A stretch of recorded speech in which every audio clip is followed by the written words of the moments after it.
కేంద్ర ప్రభుత్వం అవలంబిస్తున్న కార్మిక వ్యతిరేక విధానాలను విడనాడాలని, కార్మిక వ్యతిరేకమైన 4 లేబర్ కోడ్లను తక్షణమే రద్దు చేయాలని, కార్మికులందరికీ కనీస వేతనం 26,000 రూపాయలు నిర్ణయించాలని, సుప్రీంకోర్టు తీర్పు ప్రకారం సమాన పనికి సమాన వేతనం అమలు చేయాలని సిఐటియు జిల్లా ఉపాధ్యక్షులు ప్రవీణ్ కుమార్ ప్రభుత్వాన్ని డిమాండ్ చేశారు. ఈ సందర్భంగా ఈరోజు సిఐటియు ఆల్ ఇండియా కమిటీ పిలుపు మేరకు ఆల్ ఇండియా డిమాండ్స్ డే సందర్భంగా స్థానిక సిఐటియు కార్యాలయం నుంచి ఎంఆర్ఓ కార్యాలయం వరకు భారీ ర్యాలీ నిర్వహించి తహసీల్దార్ కార్యాలయం ముందు ధర్నా చేసి తహసీల్దార్ గారికి వినతి పత్రం సమర్పించారు. ఈ కార్యక్రమంలో పెద్దాపన్నార్ యూనియన్ నాయకులు Mallesh, Srinivas, blue craft agro పరిశ్రమ యూనియన్ నాయకులు శ్రీనివాస్, జనార్దన్, సంజీవరావు, అంగన్వాడీ యూనియన్ నాయకులు మంజుల, ఇందిరా, లక్ష్మి, ఆశా వర్కర్స్ యూనియన్ నాయకులు యశోద, లావణ్య, మున్సిపల్ యూనియన్ నాయకులు మనీష్, రవి, శ్రీను, అంజయ్య తదితరులు పాల్గొన్నారు.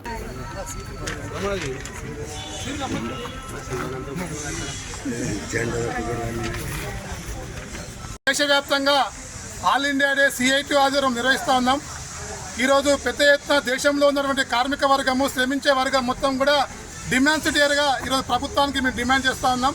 ముఖ్యంగా భారతదేశంలో పెద్ద ఎత్తున కార్మిక వర్గం సంపద సృష్టిస్తే ఆ సంపద మొత్తము కొంతమందికి పెట్టుబడిదారులకు, కొంతమందికి పారిశ్రామికవేత్తలకే ఈ ప్రభుత్వము తెస్తూ ఉంది.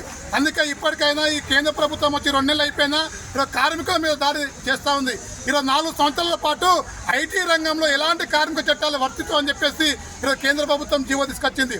అదేవిధంగా ఈరోజు పీఎఫ్ ఎవరైతే ఉంటారో, ఎవరైతే పీఎఫ్ కడతారో, పీఎఫ్ కట్టే యజమాని ఇంతకుముందు కట్టకుంటే 25% పెనాల్టీ ఉండేది. కానీ ఇప్పుడు ఈ ప్రభుత్వం వచ్చిన తర్వాత ఈ 2 నెలల కాలంలో 25% నుంచి 5% ఈరోజు పెనాల్టీ వేస్తూ ఉంది. అంటే రేపు రాబోయే కాలంలో పీఎఫ్ కంపెనీ యజమానులు కానివ్వండి, కంపెనీ కాంట్రాక్టర్లు కానివ్వండి కట్టే పరిస్థితి లేదని చెప్పేసి కూడా స్పష్టంగా అర్థమవుతా ఉంది. అందుకే ఇప్పటికైనా ఈ ప్రభుత్వం స్పందించి కార్మికుల కష్టం పరిష్కారం చేయాలని చెప్పేసి మేము డిమాండ్ చేస్తూ ఉన్నాం. అదేవిధంగా ఈరోజు కనీస వేతనం అడుగుతూ ఉన్నాం. ఈరోజు చట్ట ప్రకారంగా, రూల్ ప్రకారంగా ఈరోజు సమాజంలో పెరుగుతున్న ధరలకు అనుగుణంగా కనీస వేతనం 26,000 ఇవ్వాలని చెప్పేసి డాక్టర్ ఆక్టర్ ఫార్మా చెప్తున్నా ఈ ప్రభుత్వాలు అమలు జరపట్లేదు.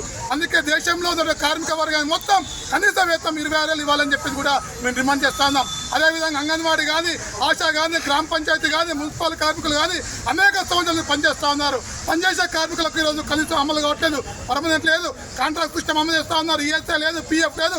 అందుకే అందరు కార్మికులకు పర్మనెంట్ చేయాలని చెప్పేసి కూడా ఈ సందర్భంగా ప్రభుత్వాన్ని డిమాండ్ చేస్తూ ఉన్నాం. అదేవిధంగా ఈ కంపెనీలలో కార్మికులకు ఈరోజు వేతనాలు సవరించట్లేదు.